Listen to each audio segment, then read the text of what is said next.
listening to Sports Radio Detroit.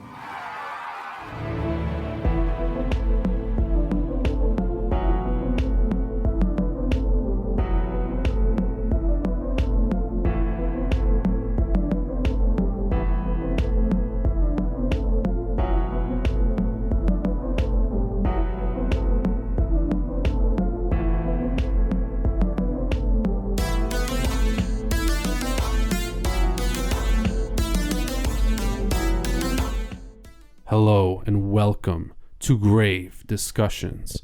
I am your host, Barnabas. And I am your co-host, Samael. Welcome to episode number 31. Yes. And today is a special episode, not only because it's the 31st, Da-na-na. but also because we have a very special guest star, the Caretaker. Hey guys, what's up? What's up? We're glad to have you on the show. It's been a long time coming. He and I actually work with the same production company locally here around Detroit called Clean Slate Productions. So you guys can go check all of our stuff out. But yeah, he's a good friend and he loves horror. So we wanted to have him on the show. Definitely thank you guys for having me. And he's a Wes Craven expert. And what's today's episode about? Today's episode is about Wes Craven. Well, would you look at that? Speak of the devil. I'm right here. So today's episode is going to be all about the legendary horror master Wes Craven. We're going to be talking about his most notable works, his lesser known films, kind of just overall about the man, and definitely kind of dissecting certain things. Before we get into all of that, we wanted to give a quick shout out to Sports Radio Detroit, our fantastic network that has a lot of great shows, and they have a whole bunch of social media. So where are they located? They're located on Twitter, Instagram, and Facebook. SRD, Sports Radio Detroit, the one and only, the greatest stable of all stables. One stable to rule them all, one stable to find them all. No, that was good. Was that good? All right, cool. Yeah, I liked it. So go check out Sports Radio Detroit, and we're gonna go right into the news today. All right. Actually, before that, did you want to say anything else, Mr. Caretaker? Maybe how you got into horror? Yes. Yeah. So I am a film fanatic, just like you guys are. Yes. And I began with horror when I was at the age of 2, actually. Oh, shit. Which is really young. And that movie was Child's Play. Oh, yes. First one that I ever saw, first horror film. And it actually was bought for me on accident for my birthday. Oh. My second birthday from my grandma. She thought it was a kid movie? A kid's movie. Yeah, Child's Play. And didn't check the rating or anything, just bought it. And I watched it.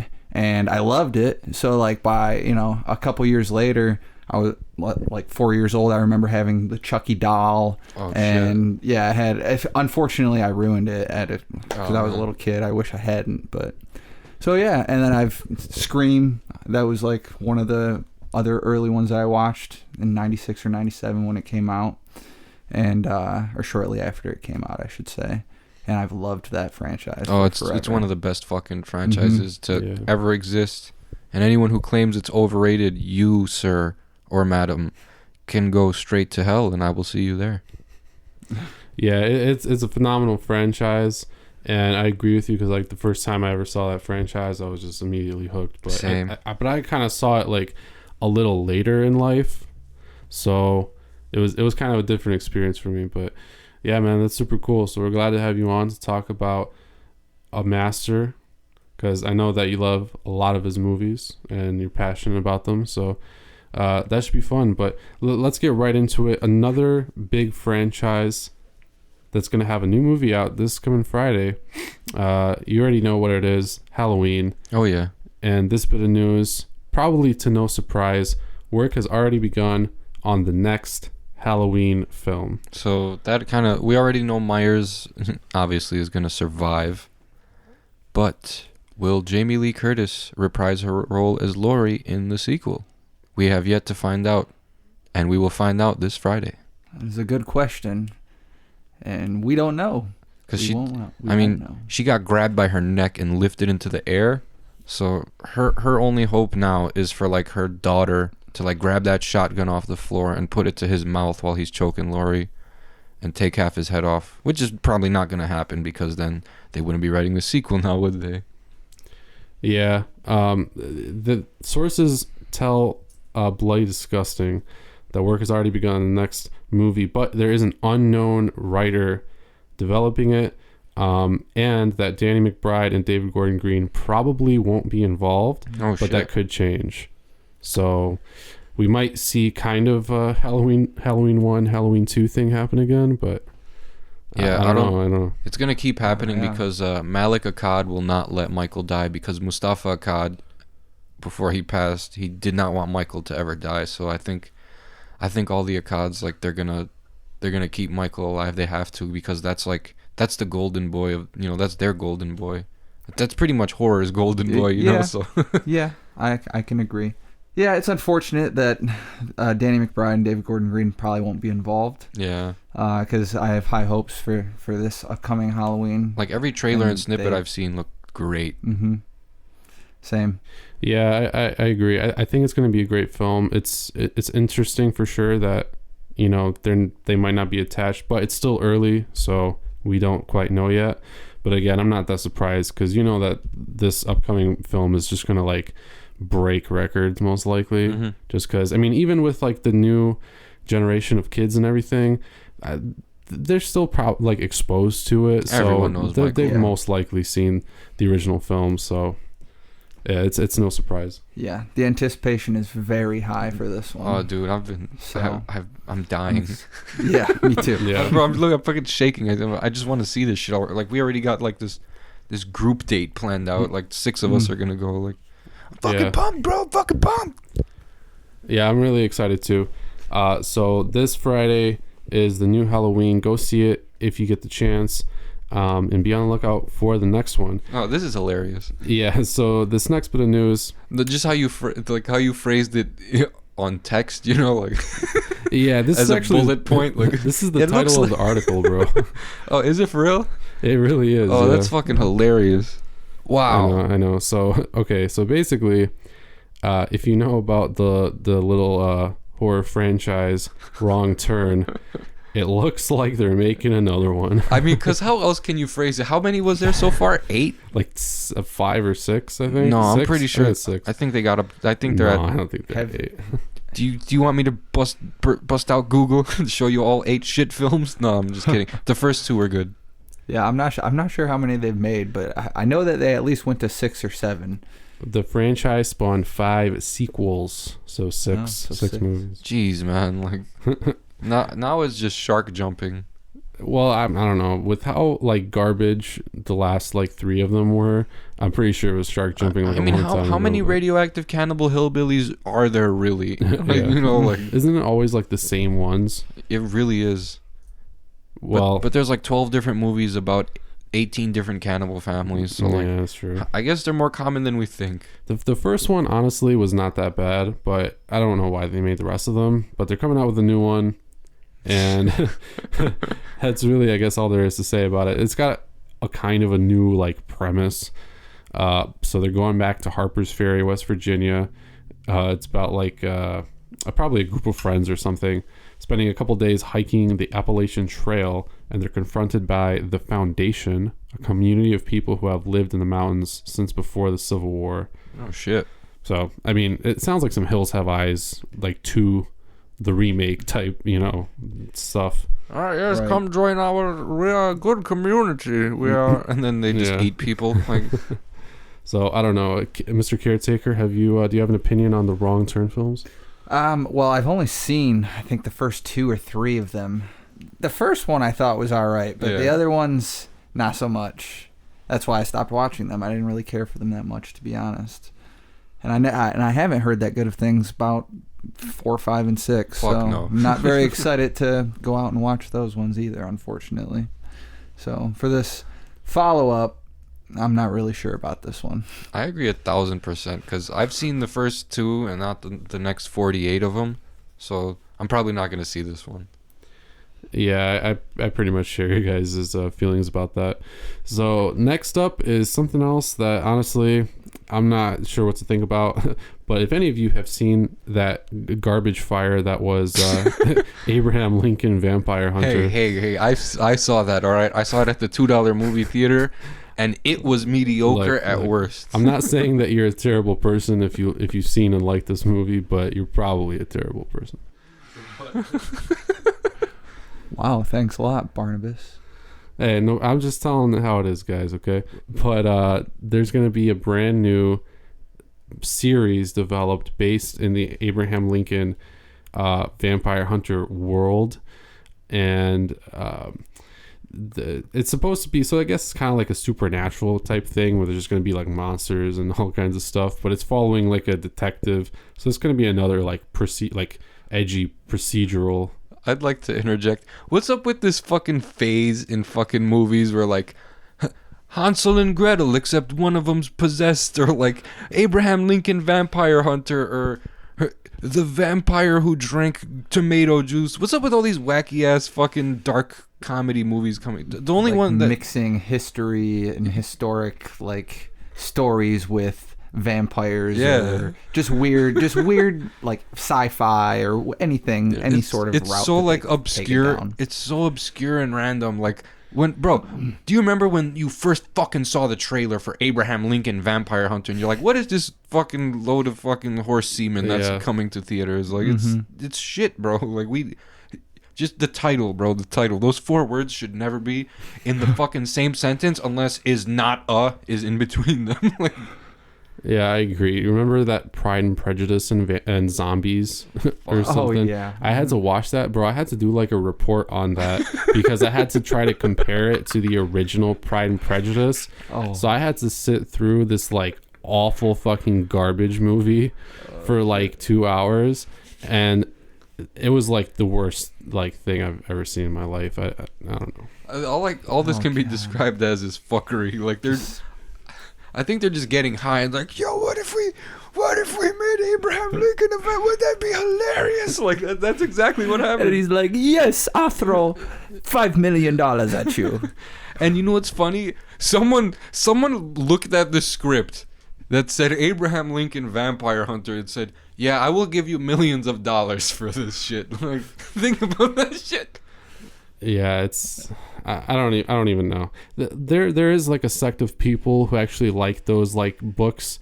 Because there's other ones. There's like I don't remember, but it's Pride and Prejudice and Zombies, and there's some other type of shit like that, like some old English romance drama. But there's like a Lovecraftian squid monster on the cover or something. Like I don't know. I don't quite understand it. I think it's cool if you want to like try and do something to that effect, but like you're literally just ripping off one thing and just adding like werewolves into it, you know?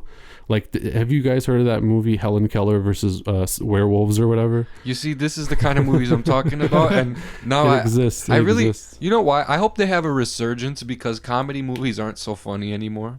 Yeah, because like I don't know. Obviously, these aren't. They're not even like trying to be funny. Was this really horror worthy? Like I don't know. Well, I think so because it's this detective tracking down working with a 500-year-old vampire to, I don't know, solve supernatural mysteries. So you know what? I'll give the first episode a shot.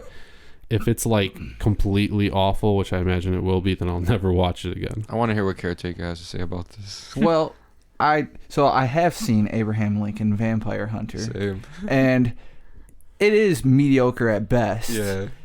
But I can say that there were a couple cool sequences in it. Yeah, it was kind of badass. That seemed pretty badass, yeah. I thought. And I enjoyed them. And I can't say that I didn't.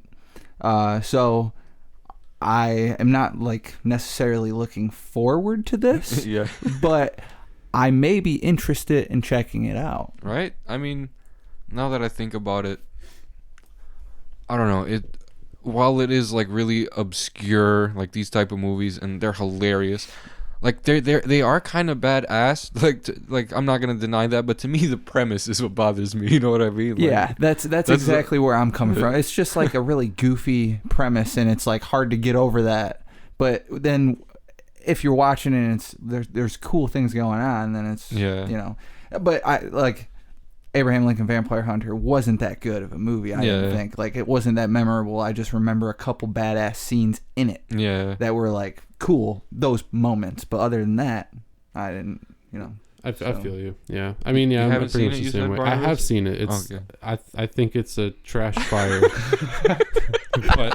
but all right, listen, I can get behind why you think there are a couple like cool scenes, but honestly, I never had that idea in my mind when I was watching. I just thought the premise was just very weird. Like, I mean, you know what movie does it right? Wacky Dracula, Dead and Loving It. Like, oh yeah, well that's like a straight up parody. Also, it's Mel Brooks, and he can do no wrong. Oh, so. This isn't a parody of. This is a vampire parody. This is a fucking. This is a fucking political parody. There's some political propaganda in this movie somewhere. Werewolves mean something, or vampires, wherever the fuck he's hunting. Yeah, most likely. So let's move on. We've got a couple of new trailer announcements to talk about, and then we're gonna get into the meat of the podcast, which is our Wes Craven discussion. But this next trailer is actually something from another horror legend, Stephen King, and it's the new Pet Sematary. There's a trailer that just dropped, and have either of you seen it? Yeah, I think it's gonna be dope. Yes, I agree. It looks really, really good. I think it looks like it has very solid potential, and I think it can be a really cool remake. I think if they just don't like, this is a movie like where they can't they can't like tease us with the jump scares. I think movies have been doing that too much, so it'll be like, so pause, tease, nothing happens, deep breath from the protagonist turns around, 4 seconds later, boom. What we need in Pet Sematary, I don't agree when people say jump scares are all shit. We need like jump scares that like there's 5 seconds of anticipation and that shit just happens. I think Pet Sematary can work without jump scares, but like, let's be real, it's not really one of those atmospheric movies. Like, looking back at the original, it's not an atmospheric movie. It's what was happening that was horrific. It wasn't like the whole feel. It was like the whole depression, family loss, and all that stuff put together. So this one, like, I like the cinematography in this. I like who they cast. I like now that there's like a second kid, right? They always had 2 kids, but like the daughter in the original just like wasn't quite as relevant. I don't remember her, and I just watched this like 2 months ago. Yeah, and she was there. It was her cat. Church. Oh, was it? Yeah, but yeah, she wasn't like that important or anything necessarily, so you didn't like focus that much on her. But yeah, they always had 2 kids. But yeah, what do you think? Yeah, I think it looks good. I agree with the casting. I like the casting where they went with it. From the trailer, I think that it looks real interesting. The cinematography, from a cinematography standpoint, it looks that's the first thing I look at. Honestly, really cool. So do I. I do that because I hate shitty camera work. Yeah, I hate it with like a passion. But it also, like, if they do it right, it can really have a lot of meaning for the story too. Oh yeah, like for for visual representation of different things. So, and I think that from the trailer, it looks like it could actually like really be meaningful in this film. So I think that from that standpoint, it looks really cool. I feel it's gonna have like, it seems like it has like the same. I would say a little bit more of like a serious feel than like the original. Like, they're both like, nothing's really going on at first. It's just a and then boom, like then that sudden shift in like story, and their whole lives change immediately after this one event. And like, yeah, this seems like it's gonna do it pretty well too. Like, I'm pumped. When is this coming out? April fucking. Yep, April 5th. Yeah, I know. It's a while. Do you see what I meant? Like, when I said like 2 weeks ago, every movie that like I want to see when I see the trailer comes out like a year from when I see it, and every movie that it looks like it's gonna be shit is gonna be released like 2 weeks from when I see the trailer. Like, it's just, I hate waiting so long for these movies because it feels like an eternity. Like, yeah, I know what you mean, dude. But I agree that the like cinematography of this new film looks a lot darker, and not that the first movie wasn't serious, but it's just the way that I think they're playing with like the lighting and everything. But yeah, it's noticeably darker. It kind of looks like more polished, but I like the atmosphere. I like Jason Clarke. I love Jason Clarke. You know, and particularly John Lithgow. I still can't see him overtaking the original dude. I forget his name. Forgive me. But, I forget his name too, but yeah, the ground is sour. I do think John Lithgow could do a good job. But yeah, his name, whatever his name is that we're forgetting, he was fantastic, and that's who I'll always see as that character. Yeah, same.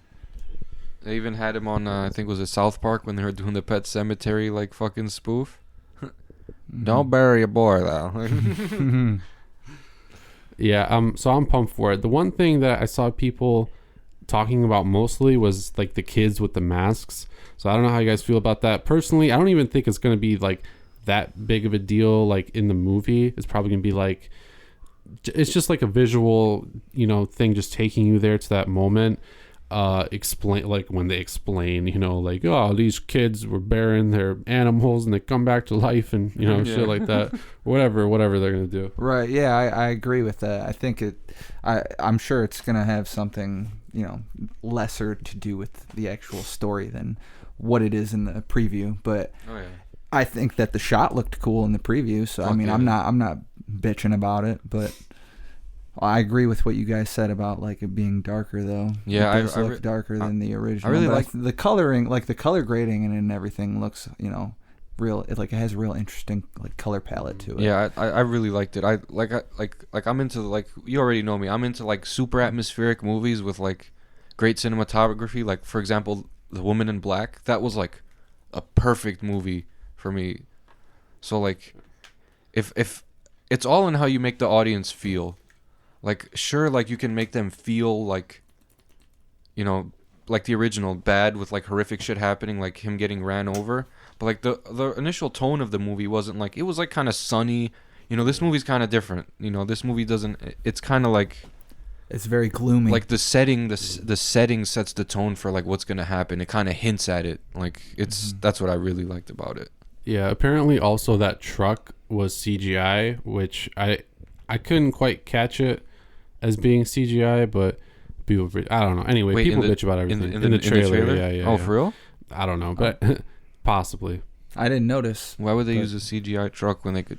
Well, budget might be a problem. Yeah, you know how people are lazy now. Like, yeah, if you can fucking computer generate it, just put it in there. You know? Yeah, I kind of take. It kind of fucking makes me want to puke. That bums me out a little bit. But if it looks good enough, and I mean, I know the original was, of course, they're probably not going to beat that, and the sound for the truck as it passed by and everything, that was, you know, but hopefully the sound in this one actually makes the CGI better. I hope so. Yeah, it seemed okay, but let's move on. I'm going to kind of quickly go through the next couple so we can get into our main discussion here, but the next one is called Antrim.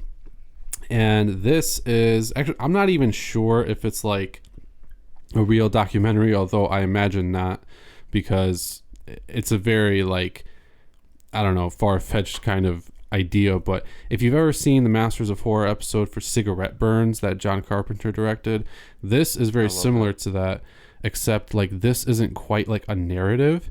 It's basically, there's a documentary that's bookending like stuff from the actual film, but it's about a film that's been like lost, and apparently it, you know, makes people get killed or kill themselves or whatever. It's like, it's a very like violence inducing film. Yeah. And you know, it's been shown at like only like a couple things, so very much like already a Cigarette Burns type plot.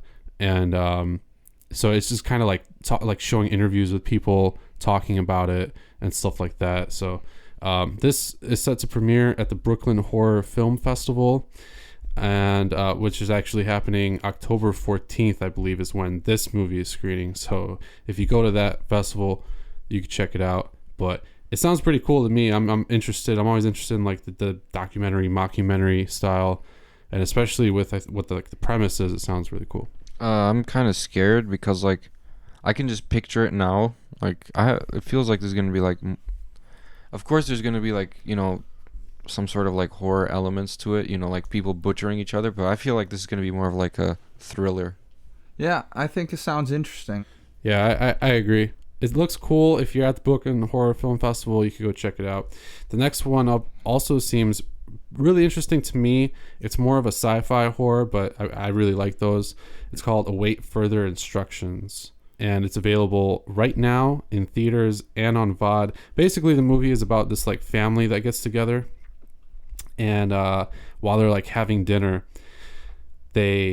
I think they like hear something, or there's just like weird stuff going on, but like they hear something on the TV, I think, and they go look at it, and on the TV is written await further instructions or something, then there's like something preceding it, I think. But and then they like find that they can't get out of their house. There's this like black substance on the outside of the house that's like preventing them from leaving, and just all kinds of like weird stuff is happening while they're trying to figure out what's going on, and they like keep seeing stuff on the TV that's telling them what to do and everything. So sounds pretty cool. I hope it's not one of those movies where like it's dope, and like until like basically you get to the end and find out what the creature actually is, then you're just kind of like bummed out. Because I hate experiencing those movies. Like I watched Apartment 212, and like I wasn't like completely let down with the creature, but like I was pretty much kind of let down. Like, you know what I'm saying? Not completely, but I was like, I don't want this to be like a mystery movie, like, oh, what's going on?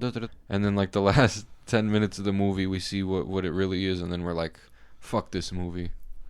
Yeah. See, that's my problem with like these like creature type movies, like that try to hide the creature until like the last 30 minutes or like the last 20 minutes of the movie, and then it turns out to be like a dud, and you're just like, that's unfortunate when it's a dud in the end. But when it pays off, and it's awesome, then it really works. But I guess you gotta have the right creature and the right budget for that.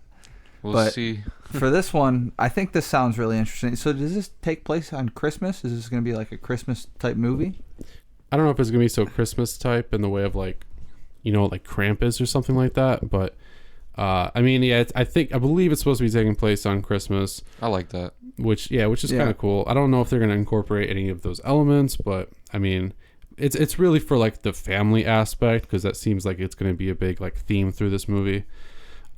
So we'll see what exactly happens. The trailer is like pretty interesting because there's already kind of like a lot of sci-fi elements that kind of happen. So I'm pumped for it. It should be out now if you guys want to go check it out. You said it's on where can we find it? It's available in theaters, probably just like some, so you could probably just search for it, or you can get it for video on demand, so you can rent it. Oh, I could probably get it from, we could probably check out Comcast after this, because that's how I found Summer of '84. Yeah. Right. Have you ever seen that? No, I definitely want to though. I talked to him about it, so good. It's like painfully good. It is really good. Like you want to watch it 50 times, but you don't want to like ruin you don't want to ruin it. You don't want it to become one of those movies where you're like, can't watch that for another 3 years. Like right. I'm excited for this one though. And further instructions. And yeah, it sounds cool. And now, Stand Against Evil season 3. I did not even know about this. We probably talked about it, but my memory is terrible.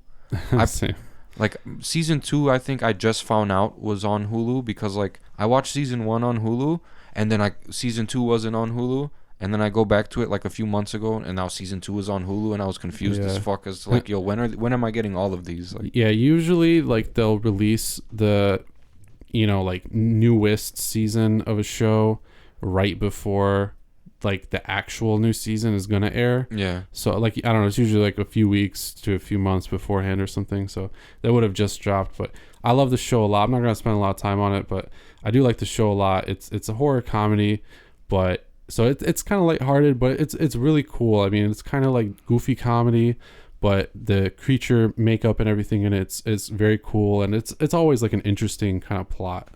And it's heavily like, you can tell, heavily inspired by like Evil Dead and Ash vs. Evil Dead. Like it's very similar. I haven't seen it yet, as we discussed before the show, but I have always wanted to, so I'm definitely going to be checking that out soon. Oh, dude, it's so dope. Like it's not dull at all. Like I'm telling you, first episode, shit starts happening immediately, and that's why I fucking love this show. Like I mean, I don't like a show that kind of like cock teases us until like the last minute, and then you gotta wait for the next episode to partially get in on one glimpse of like the creature or demon or whatever you're watching, and then the rest of the season they show it too much, and then you're just like, all right, well, that was shit.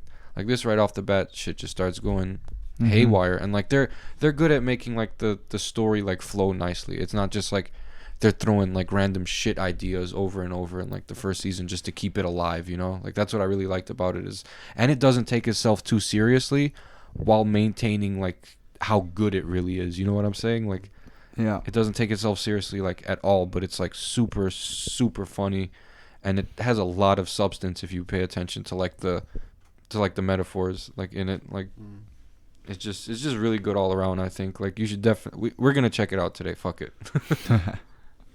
Yeah, I'm pumped for that because I really like the show. I have finished the first 2 seasons, but season 3 coming out actually on Halloween Day, which is Wednesday, October 31st this month on IFC, and they usually show it late, so just check out when it is. But that's coming out really soon.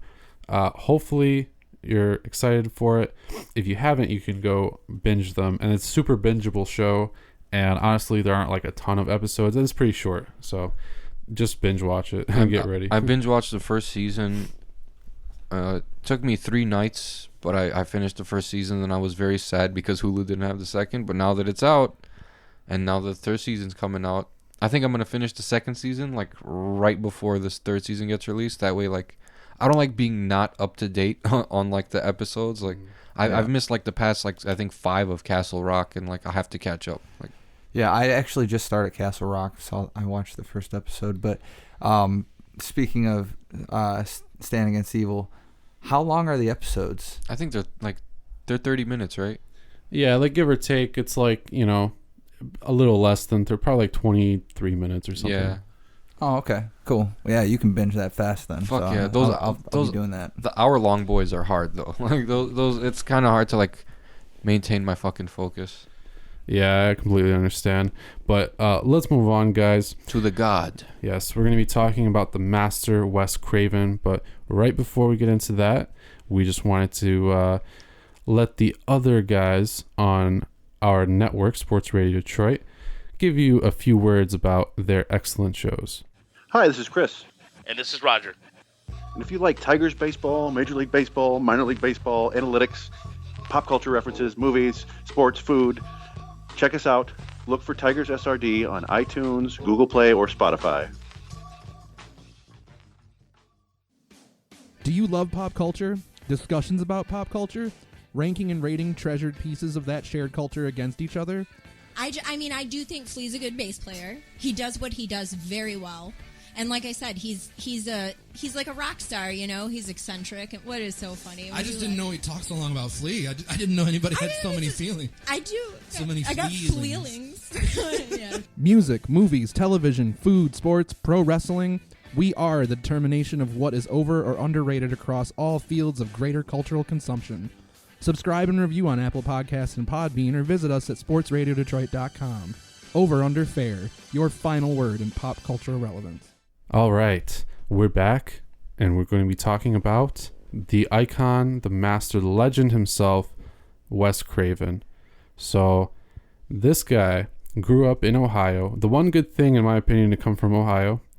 Oh shit! Yeah, and be nice to our fellow Midwesterners. I got friends there. No, we have a rivalry with them. I don't treat them nice. Oh, I'm not into sports, so I don't care about who wins what. At this point, I'm pretty sure it's like a real rivalry between states. But anyway, this guy grew up in Ohio. He like got an undergrad degree in like 2 subjects, and then he got a master's in like 2 subjects from Johns Hopkins.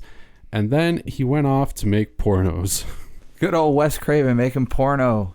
That's how he got into film. It's fun. That's probably how I would get into film. I'll tell you that much. Yeah, but I wouldn't. I'm not a pervert. I would handle the lighting. Right? Yeah, I'm sure you would. I'm sure you'd light it all up. I'd prepare the set. I bet you would. You dirty bastard. So anyway, who would have thought that one of the greatest, and it's not even like. You can't argue. One of the greatest horror directors to ever exist used to be on a porn set. Began in porn. And he also started late in his life too and went into film. I think he was in his 30s, right? Holy shit. Like 30 or I don't know, early 30s. I don't know. Damn. But directly out of being a professor, went into the porn industry. What was going on in his life that, this professor stuff isn't cutting it. I'm going to go into porn. And then he's like, this porn stuff isn't cutting it. He had to have like friends that were in film or in porn or something. Because, I mean, based on like what I read, it kind of said that it was like the lucrative porn industry. That was when porn, that was like the golden age of porn, basically. It was back then. Because even Wes Craven had some part, it's undisclosed, but some part in Deep Throat, which is like the famous like porno from that age or whatever. So it was paying well. Like it was paying well. His influence is everywhere. Yeah, I did hear about that. So, but everybody's got to start somewhere, and that's where he started. He probably just had connections in that industry, and that's where he began his career in film. Yeah, his first actual job in like film, aside from the porno, that's not the film industry. I mean, technically, but his first actual job, Hater. Hey, I don't hate porn. I'm just saying, but his first real job was as a sound editor for Harry Chapin, who would eventually become a huge like folk rock singer star. Folk rock? Yeah, that's folk rock. What the fuck is folk? I know there's classic rock, there's which we call rock and roll. So what's folk rock like? It's just like I don't know. I can't. Who's like folk rock? Like Johnny Fleetwood Cash? Mac or something like Fleetwood Mac. I think Yeah, is like folk rock. Yeah, they would Fleetwood probably Mac? be considered folk rock. Oh, they're not bad in any sense of the word bad. So I mean, still folk rock. Wow. Wow. Yeah, it's a thing. It's a thing. And then I wanted to say the porno thing. I don't know what he was doing exactly, but it makes sense. I think leading up to his first like directorial feature, The Last House on the Left, because yes, as more of an exploitation film, it's existed this whole time, but a lot of people kind of group it into horror, and I kind of think that it is. But with everything that happened in that movie, I don't know. It's kind of weird to think like, oh yeah, it made sense because he was in porn. Yeah, that's kind of. But that's horrifying. He's on. It's probably like natural to him. I think he just on the porn set. He's just sitting there. You know what I want to do to these people? He's just fucking. I'm gonna make a movie about it just so I don't have to do it. But I want you guys to know what I felt like. Who knows? That's fucking. I don't know. That's interesting. You did that, Barnabas. You took us to that dark place. Listen, I'm not trying to besmirch him or anything like that, but I'm just saying it's an interesting kind of like correlation. No, you're not saying it's an interesting. You said it's an interesting thing to fucking make theories about, motherfucker. That's what you're saying. Yeah, it's a conspiracy theory for sure. Right. Anyway, I'm just saying like those elements. There has to be a subreddit Those about that. Those elements are existing like in the broad daylight in The Last House on the Left. Yeah. Though. So. It's still it's a good directorial debut, even though it's a exploitation flick. It's probably one of the first ones. I mean, oh yeah, definitely of the early ages for sure. Well, not early ages, but you know what I mean. And then we've gone from the that early era of film. Oh yeah, like when it started becoming like really out there, because like not everyone was going out seeing movies. People like movies. Right. I'm just gonna sit home and make some tea. See, like because that's how older people talk, I guess. Yeah. Plus, yeah, color films had just started becoming popular back then too. Oh yeah, they were mostly black and white, before early in the '60s and whatnot. So yeah, and then that's before sound got introduced too. Remember, Nosferatu didn't have anything. Yeah, that was like the 30s and 40s and stuff. But yeah, I mean, it was a rough subject matter for sure. And then he went on to do The Hills Have Eyes, also a horror staple. But kind of a lot. Well, it was a little bit more interesting just because it's like this cannibal family, like mutants and stuff. He started that, like Wes Craven started the whole cannibal family, like hillbilly cannibal family thing. Yeah, I would say. And fun fact for anybody out there, or you guys, if you don't know this, but The Hills Have Eyes was rated X when it first came out. Oh shit! So not the first, film that he probably worked on that was rated X, but it's just another correlation. Interesting correlation. I was gonna say that bald cannibal dude. It wasn't rated X for. It was just rated X for the violence. Yeah. Was it really? Yeah. Oh. It wasn't rated X for any sort of sexual, Oh yeah. things or nudity or anything like Surprisingly. Although I know in the remake, like one of the mutants rapes that girl, but did something like that happen in the original? I think so, right? Yeah. I know they attack. It's the same story. They attack, the camper and they're messing with the girls, and I think I can't remember if it actually happens or if it's just like him trying to rape her or whatever it is, but that happens in the original though.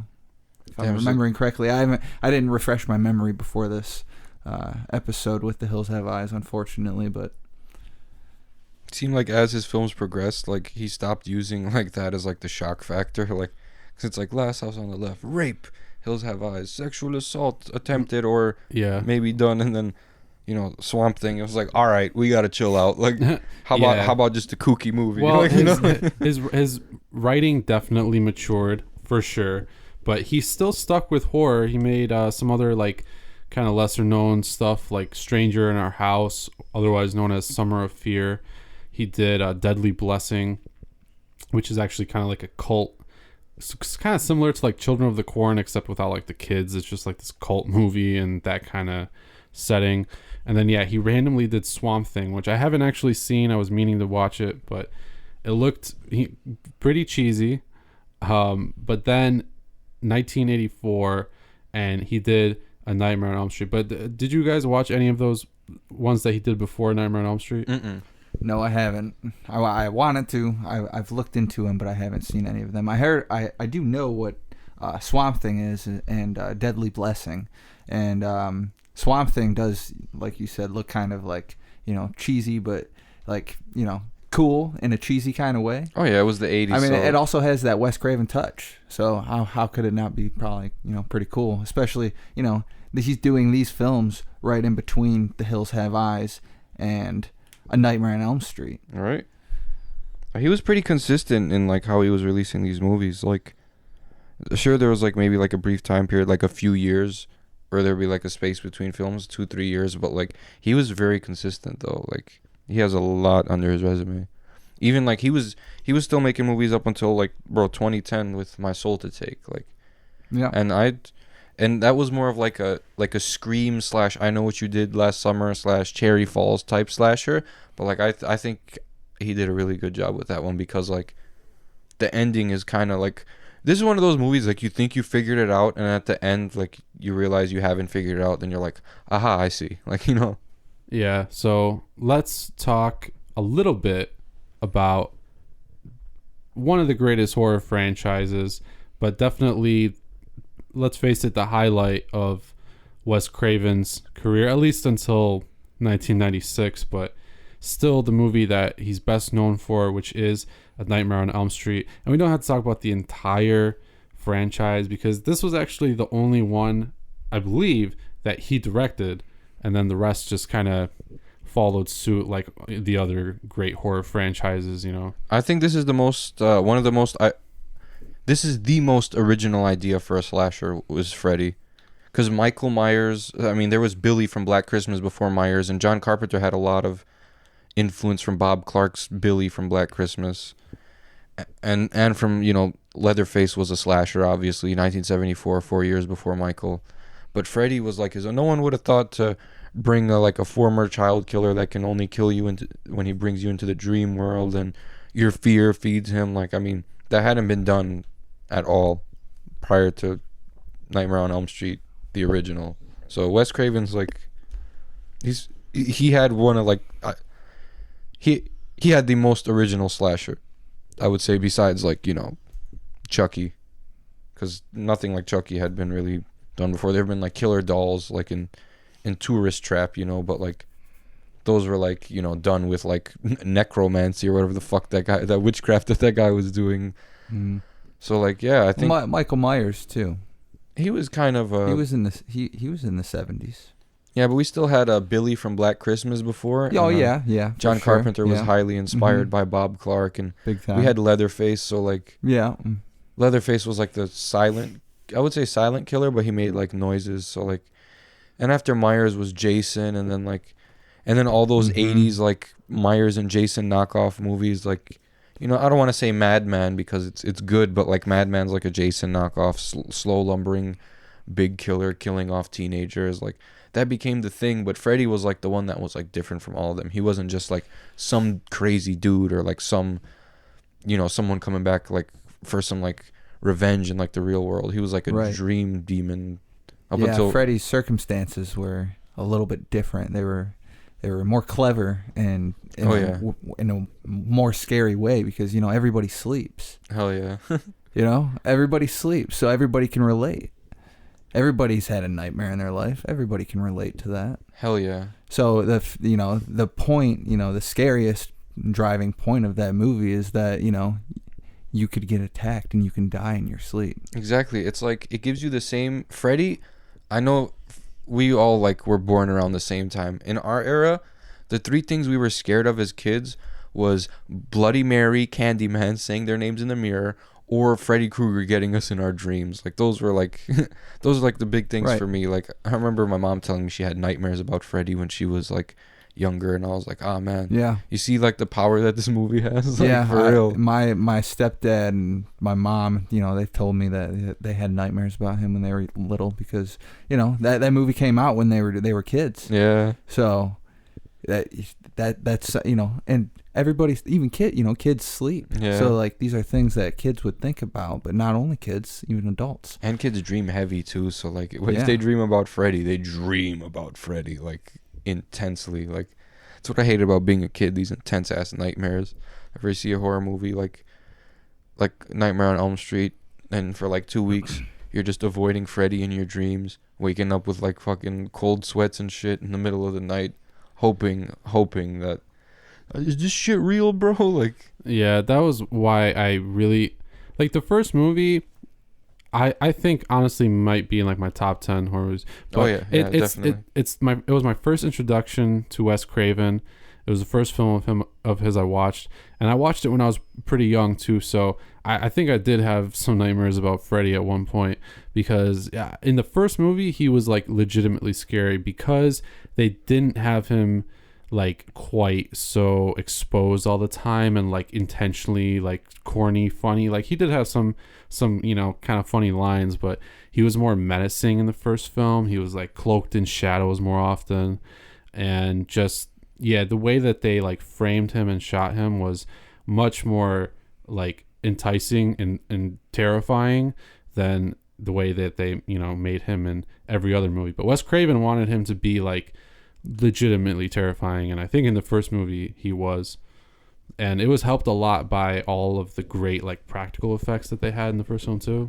Oh yeah, big time. There was a lot of awesome practical effects in the first one, and like you said, reiterating your point of the shadow usage in the first one, and how they like developed Freddy as, you know, his character and this really menacing like demon that can like haunt you in your dreams and kill you, and you know you're helpless to the whole situation, and how they just like brought that to life in the first one before, you know, the later ones they started to get, you know, real cheesy and corny, and they were just kind of desperate. They were making Freddy more, you know, silly than anything else, you know, and that's why, you know, down the line those ones kind of ruined it. But the first one, like you said, yes, he was terrifying in the first one, and the imagery for you know the kills in the first one are iconic. yeah, For, you know, the from the slashing in the beginning when she's on the ceiling. Yep.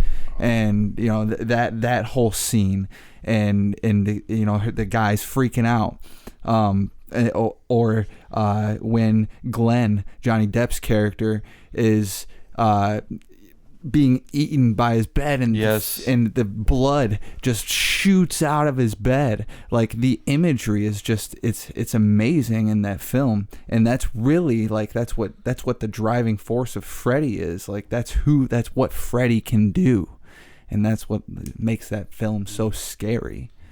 That first one especially, like you said with the imagery, like one of the first things I remember from my childhood is that scene when Glenn gets pulled into the bed and that blood shoots into the ceiling. Like, that stuck with me. And like you said, Barnabas, in the first one he was actually menacing. Like, there was some mystery to him. He wasn't like throwing out a one-liner every 5 seconds. Now you got Rick and Morty making fun of Freddy because, like, in there, you can run but you can't hide, bitch. You remember Scary Terry from Rick and Morty? Yeah. And that's kind of like, mocking like the rest of like the Freddy movies, because part 1 and 2 I think he was pretty serious and I liked him. Part 3 is when he started getting silly, like cause of like, but I loved part 3, like, but that's kind of like, I loved it, but that did contribute to the whole like death Sort of, yeah. in the other movies though. Freddy was like, he talked like way too much. He tried to be too serious. That made him like not scary, like he had like, I'm gonna while they're in the dream world. Like, they're having like a little sequence where for some reason he's not killing them and he's just talking to them, and like, Yeah. then you had the dream baby, and I don't know what the fuck happened with that. Yeah, Like, I don't the give a rest of the fuck. franchise, not that good, with the exception of, and I actually, it slipped my mind, but I didn't know about this before. I'm sorry, but he did do New Nightmare as well, which is it might actually be my first favorite, but I don't know, I can't put it above the original. But That's what I was thinking. New Nightmare, also directed by Wes Craven. He is this franchise, because the other films that had nothing to do with Wes Craven, really, like, if he's not directing it, it's honestly, it's not that great in my opinion, because he brought back that menacing, scary Freddy, which is how it always should have been. And the approach as well with like incorporating like the real world in New Nightmare was also phenomenal, with just like Heather Langenkamp as Heather Langenkamp, and like Wes Craven as Wes Craven. Yeah. So I love that movie. Me too. Yeah, that was definitely one of the better sequels in the bunch. It was fun. It was just bringing her back and having her play herself, and he's playing himself, and Freddy's in real life. Like, that's a terrifying experience too. Yeah, and honestly, I'll say this much as well. If you asked me like what's one of the like coolest or like scariest just like shots out of a horror movie, I would probably say in New Nightmare, when Freddy was like in the hospital and he was like upside down hanging from the ceiling, and he was just like, he had his claw going like that. That was a great fucking shot. So the He looked cinematography, terrifying. he did, yeah, because he looked more like a demon with the makeup. And that was actually probably my favorite Freddy look as well, like the makeup. So They had a scene in Freddy vs. Jason where Freddy looked super demonic too. Like, his eyes were like yellow, his skin was red, and he looked like his ears were more pointy, so he looked more like a demon. And like, I love scary Freddy because like Robert Englund was terrifying in the initial one. So like, there's so much potential to make Freddy even more terrifying, but like they just like they just kind of like, I don't know, he didn't live out his full potential, I don't think.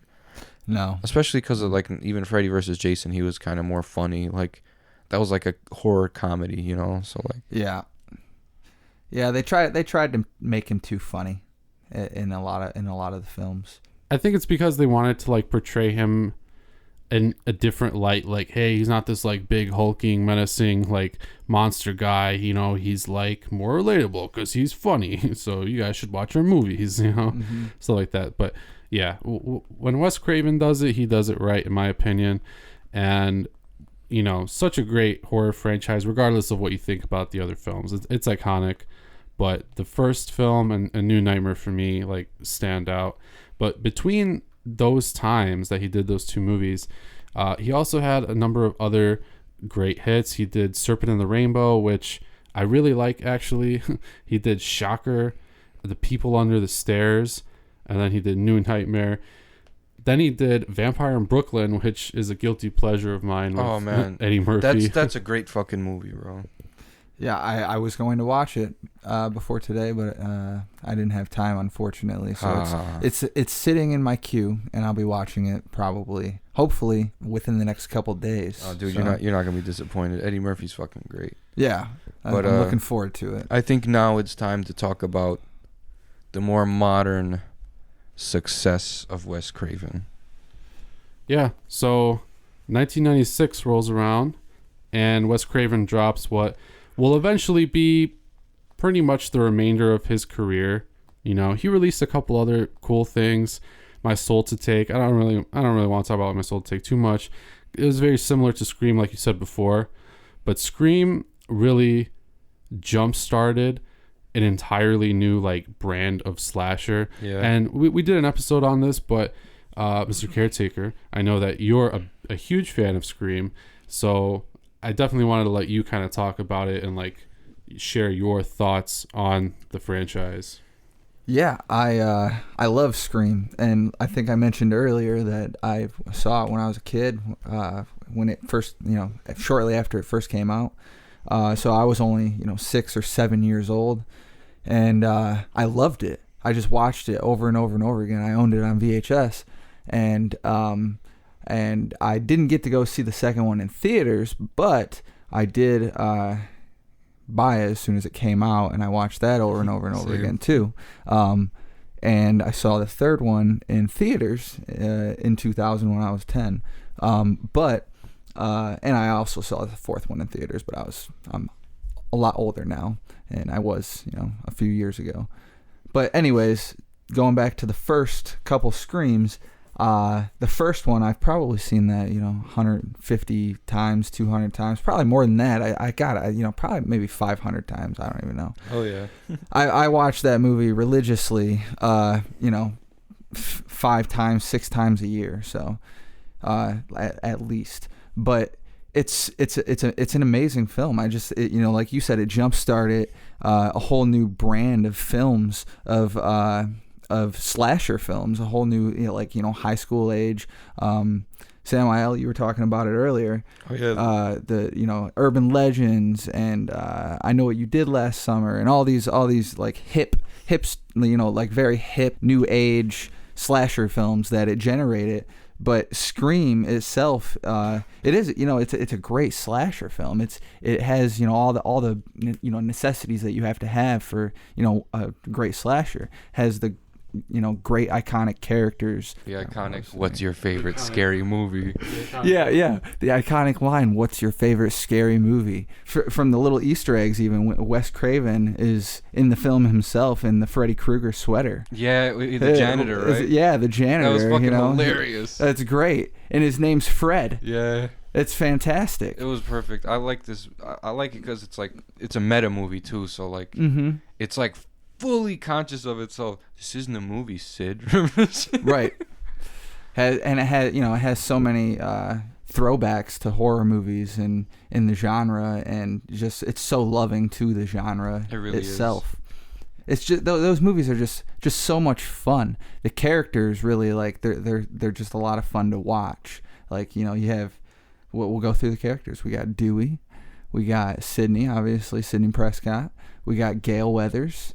So just the dynamic between those three characters, it's amazing. Especially if you think back to how they've grown throughout each film. Oh my god! By the time I got to part 4, when I watched it in 2011 in theaters. I had to sneak in because I wasn't, I was of age, but I snuck in because never mind. I snuck in and I watched Scream 4, bro, and to still see Sidney, Dewey, and Gale working together at all times, and you feel that because it's 2011 and when they first started was in the early 90s, so that nostalgia hits you right away, and you see how close they still are, and because this is supposed to be taking place present day, with the cell phones and shit, and and they're still it seems like it's still the same movie. That's what I like about Screams 1, 2, 3, and 4. It never stopped. It all feels like one one consistent like long movie, like about, you know, obviously Sydney, and that's the main focus, but like That's what I really liked about these movies. Is like it wasn't like Halloween where like in Halloween the mask changes, the characters changes. Same thing in the Jason movies. Jason's face changes, everything changes. Right, but the like, look completely is different. But Yeah. for the Scream movies, it's been very consistent all the way through. Exactly the same feel with every movie. Of course, like the other ones might not have like the same mystique behind it. Oh, some killers like targeting Sydney, that happened in the first one, but there's still like that mystery to it, and that's what makes these movies good, because like you seriously have no fucking idea what's going on like at all times. Yeah, that's one of my favorite things about the film, and I think it's actually interesting when you consider that Wes Craven had been doing horror for such a long time, and yeah, his writing had matured a lot, especially when you consider something like People Under Stairs.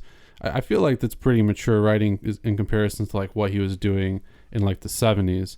You know what I mean? Like there's a message. It's kind of it's not like a dopey movie or anything, but it's not like one of the iconic horror films of all time, but it's a good film. But then like comes Scream, he actually said something before in a line when he was talking about The Hills Have Eyes. He actually said it soon became clear that I wasn't going to do anything else unless it was scary. So he accepted that he was a horror director, but he came to Scream and he was like, you know what, I'm just going to make this movie that's basically just like a love letter to horror movies, since that's all I know. It was so good though. Like, it was super smart.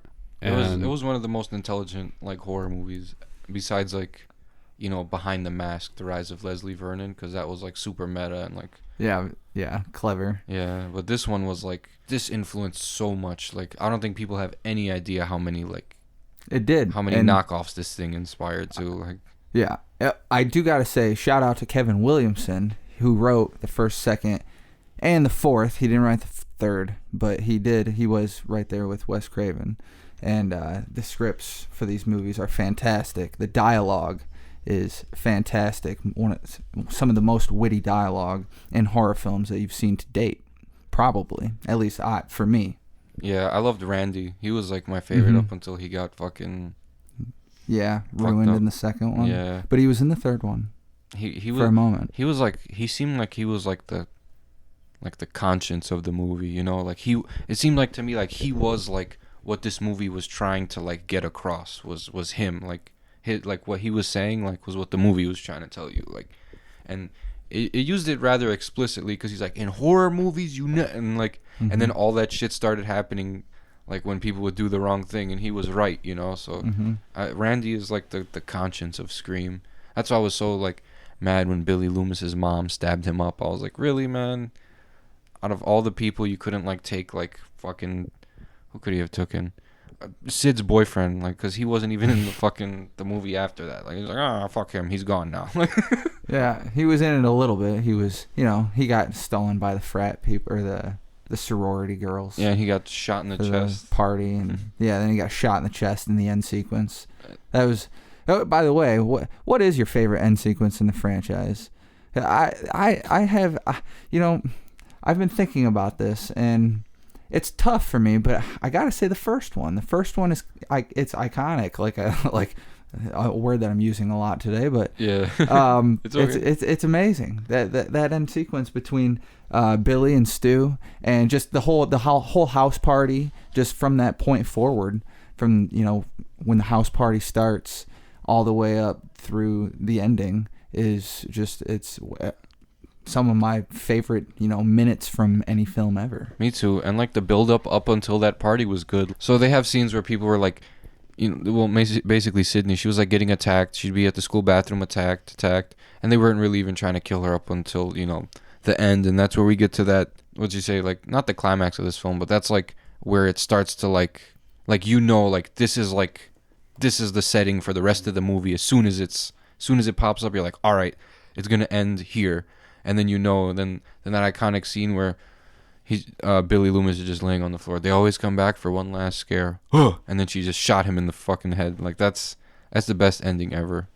Because he was gone. He wasn't coming back after that one. Yeah, I agree that it was definitely the best written one, and just the best overall. I mean, the setting, the way that they used the camera on that, the character dialogue, the twist. I mean, it wasn't like a super like twist And at the end, it was, we knew that he was going to come back, but it was important because I think it made Sydney out to like be the badass now, which was nice because like that is her character, at the end of the day.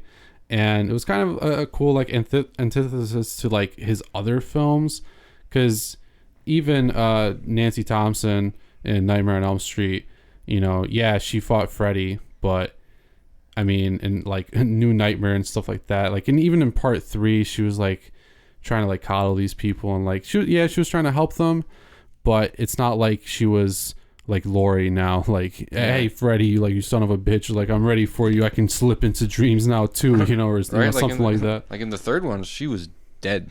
Yeah. Well, she was dead. Like at the end, she was, but But I mean, but Sydney, comes out in all the other Screams, and she's a cool character. Like she's been through this, but she's ready for it. Yeah.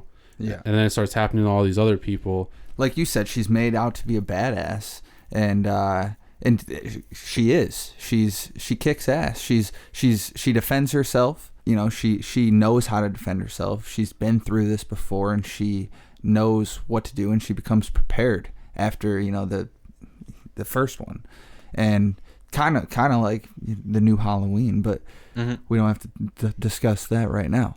Anyways, but the end sequence between just the reveal of Billy and Stu to Sydney and who they are and what they did to or what they say they did to their mom, because we all know the ending of the third one, but just all of that information being thrown at us, the audience, and to Sydney, and her like taking that information in and then becoming the person that she does in the end, putting the Scream or the Ghostface costume on, and giving them a taste of their own medicine, and then setting Billy straight on with the last gunshot.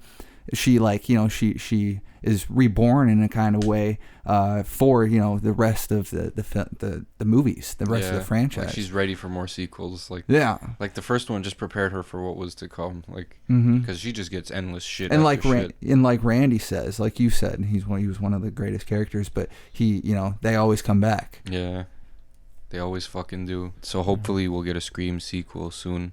Yeah, I mean, I watched both seasons of the TV show like this, like immediately. And I got nothing. We're supposed to be getting Scream season 3. As far as like a 5th one, I don't know. It was actually Wes Craven's last film before he passed away was Scream 4. I think that's a good one to leave off on because I love Scream 4. I think we all, have pretty much the same opinion about it. But the entire franchise is phenomenal, and I really think Sidney Prescott's probably the coolest final girl, like in my opinion. And I think it was definitely like the way that he wrote her to be that badass character, because she's not gonna be like all the other slasher movie final girls. She's gonna like know how to defend herself, and she's gonna know all about what's going on and everything like that. So I think it's super cool, and definitely a kind of a different approach to horror, in my opinion, than like what he had done previously. But it was still fun. It still carried over a lot of like the same themes with sex and everything, and violence and everything like that, except it just did it in like a more kind of, I don't know, kind of like a controlled way. But even the narrative itself was still very like, I don't know a good word to describe it, but it was just more it was more slick, kind of in that kind of way, and witty as fuck. Yeah, very witty, and like just new age, I guess you could say. It was hip. It had that like that hip vibe to it. But one thing that we haven't discussed yet about this film is the most iconic thing of all, and that's the intro to the movie with Drew Barrymore. Oh yeah, playing Casey Becker, getting stabbed by Ghostface, and her boyfriend getting gutted on the porch. Yeah, turn the porch light on. I remember that shit. Yeah, and one of the there's a lot of from that whole scene, there's a lot of iconic shots, but the one that really stands out to me is when Ghostface is on top of Casey, stabbing her on the porch, and she goes to slip his mask off, and the camera comes up to his hand, right? Yeah, and then it comes as right down as it's happening, so you don't see his face, and I just that shot's always stuck with me in a really really cool kind of way, because I just think that's really clever and just like really creative the way that was done, and a really terrifying, interesting way to like portray Ghostface in the opening scene. Yeah. After you see him like stabbing her and everything. Obviously that's terrifying too, but just like this is the last face that she's ever going to see. We're just gonna show you his knife. Right. Yeah. At least she knows who killed her. Yeah, the movie had a lot of phenomenal cinematography, and I love that entire introduction, especially because even like him talking to her on the phone, the dialogue is so sharp and witty and excellent, and immediately off the bat you know that you're watching like a horror movie made by someone who loves horror movies, so you're probably gonna love the movie too. But even the whole scene itself kind of is like a nod to even like Psycho, killing off someone who you think might be the main character in like the first 10 minutes, and I also really love, maybe even more than the shot that you described, is when it like zooms in really fast on her like hanging from the tree. Yeah, that's a great shot. Shit, yeah. That's a fantastic shot. But yeah, the dialogue in the opening scene is just some of the best dialogue I've ever heard or read on. I don't know if you guys have actually read the script, but I have, and the script is it's an amazing read. It's like the script is terrifying. Just like reading what Ghostface says to her in those moments as it's like getting deeper and deeper, and he's asking her the questions, and she knows that Steve's out on the porch, and he asks her who to name the killer in Friday the 13th. And she says Jason, and it was wrong. She was wrong. It was Mrs. Voorhees. Mrs. Voorhees was the original killer. Oh, she's like, I've watched that movie 100 times. If you really watched the original, you would have known that the original killer was Mrs. Voorhees. I remember that shit. Like, yeah, when everything changes, when it's just so scary, and then the blue TV and the popcorn. Just those two things, those subtle things that add so much though to the film itself, and the burning popcorn and the stove and the parents getting home after, and everything's on and the TV's on and the glass is now shattered by the blue screen, and it's just like it just looks great. It's very memorable. It really is. I remember even watching like there was a parody of Scream called Scary Movie. Opening scene, like literally the movie was done basically like shot for shot like Scream, and it was just like, except it was like so it's like a meta movie, and they just added like a shit ton of more comedy, but like they did put a lot of emphasis on that opening scene with like it wasn't Drew Barrymore and like Scary Movie, but like they tried to replicate every like part from the original, like the popcorn and all that stuff that you mentioned. They even replicated that in Scary Movie, so you can see like people paid attention to like that little stuff, like the popcorn, the parents arriving home, and like, except Scary Movie they just added that comedy factor. Boom, not Wes Craven, but like I'm saying Scream spawned like a lot of like parodies, knockoffs, and everything, and like I think Wes Craven is probably like, I would say he's like the most influential director of like the late 90s and early 2000s. Like that was his whole era, because everyone was trying to replicate Scream so fucking hard, and like no one did it really well. If I Know What You Did Last Summer was okay, Urban Legends was good, but like the motive was shit, Right. I think Scream's like the only film that did it right, and that's why like they had to change the direction of slasher films, because like no one could replicate Scream, so they had to change it to like these home invasion slasher movies like The Strangers and stuff, and that's when horror took a turn. People couldn't replicate Wes Craven, so like horror just started, like at least slasher started just becoming shit, I think, because the replicators like did not even come close to what Craven did with Scream. Yeah, he, like I said, it was kind of just like his love letter, I feel like, and Yeah, he includes so many elements, not only of his like own work, but just of horror as well. And he was a really smart guy. I was gonna say when you were talking about like, you know, the popcorn and everything like that. He really knew how to set up a scene to just have a certain like to give you a certain feeling, you know. And I think he did that super well. He was a great writer, and yeah, he was phenomenal. He will be missed for sure. And we could talk about him all day. There's definitely films that we haven't talked about of his that are a little lesser known, but I'm totally curious to hear what everybody else thinks about Wes Craven. What's your favorite Wes Craven movie, and do you agree with the things that we said today? Let us know. You can reach us on social media, Facebook, Instagram, and Twitter at Grave Discussions, and then we also have a website, gravediscussions.net, where you'll be hopefully listening to this episode, or you can go check out all of our other stuff as well. Do you guys have any final words on Wes Craven or any particular movie or anything like that? Well, yes, Wes Craven has been missed and will be missed sorely, and his films have made one impact on my life, and I'm sure many others. A couple that we didn't touch on, I don't think at all, one that I enjoyed, Red Eye. I enjoy that film. Oh, Red Eye was Wes Craven? But yeah, it was like 2005 or something. I remember a little bit later in his career too, but Red Eye was very enjoyable for me. I really liked that one for, you know, one of his later films. Not, you know, super horror based. It's kind of, you know, a thriller more so, I guess. Suspense thriller, but still, you know, a lot of tension in that one, and I really like that one too. Yeah, Cillian Murphy was I think he had a great role in that film. I'll say that. Yeah. Believable as the weirdo. Yeah, definitely. Yeah, I mean he in general just looks like a weirdo. I can remember Scarecrow, even he from fucking Batman Begins. He did a great job with that, and like I remember when he got stabbed in the throat with the pen in this movie, and he pulled it out. I was like, yeah, that's the one thing I remember from this film. Yeah, it's a good one.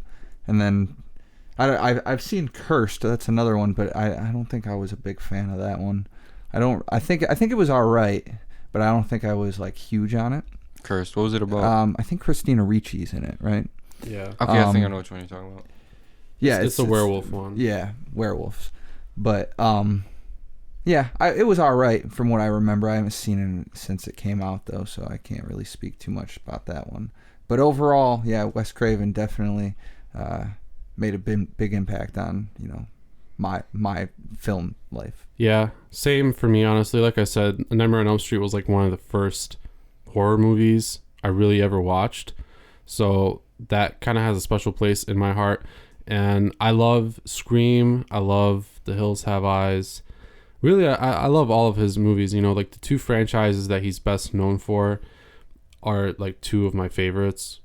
But he's a phenomenal, like, all-around filmmaker. And I think he really has like a solid place in horror for a number of reasons, like just how creative his films are, but also like the themes that he explored. You know, he's kind of like notorious almost for like exploring so many of those kind of exploitation themes, you know, with such a focus on sex and violence and the combination of the two and everything like that, and still showed through like his later movies, you know. So, and a lot of movies have adapted many of those themes. So yeah, last thing for me, yeah, he's phenomenal, and I'm definitely going to be watching something this Halloween of Wes Craven, probably Nightmare on Elm Street. I want you guys to watch My Soul to Take, because I don't know, you might not like the end, but I've like, seen it before, but it's been a while. I watched it I think like 2 months ago, just to catch up, like, and on like some old stuff I used to watch, and like it really had like this, like, you know, I Know What You Did Last Summer / Scream-ish presence to it, and like I enjoyed it. Was that like 2010? Was that the last movie he made? No, he did Scream 4 after that, and then 2011. that was the last one, yeah. So, yeah, really sad, but My Soul to Take is definitely a good one too. Very much in the same kind of vein as Scream, and you know that's kind of what he was doing at those later years of his life, but because he really understood the genre. I feel like, Yeah. you know, that's why he was so successful. I think. I still have my Scream 4 ticket from when I went to go see it. So do I. But yeah, Scream. This Wes Craven. I'll definitely be watching Scream. Like probably all of them again. Fuck this month. yes. I always do. And then A Nightmare on Elm Street, of course. I do really enjoy The People Under the Stairs too. I haven't seen it all the way explored through. in that movie are very interesting. They're dark. I haven't seen My Soul to Take yet, but I definitely plan on watching that one. Sounds really cool. I always wanted to see it, but I just never seeked it out, I guess. I like the killer guys in that one. You'll like it. Yeah, it's pretty interesting. But I think that pretty much is all the time that we have for this particular episode. So I want to again thank the Caretaker for being on this episode with us. We hope to have you back again, of course. If there's anything else that you want to say, go ahead. If you want to plug, I don't know, social media or anything, go for it. Thank you guys very much for having me on the show today. Hell yeah. I appreciate it. It's awesome. It's awesome to be here. I am the Caretaker, and you can find me, like Barnabas said, we are on social media, Clean Slate Productions. You can check us out on Facebook. So thanks once again, and that's going to wrap it up here for episode number 31. Tune in next week for episode 32, where we bob for apples on Grave Discussions.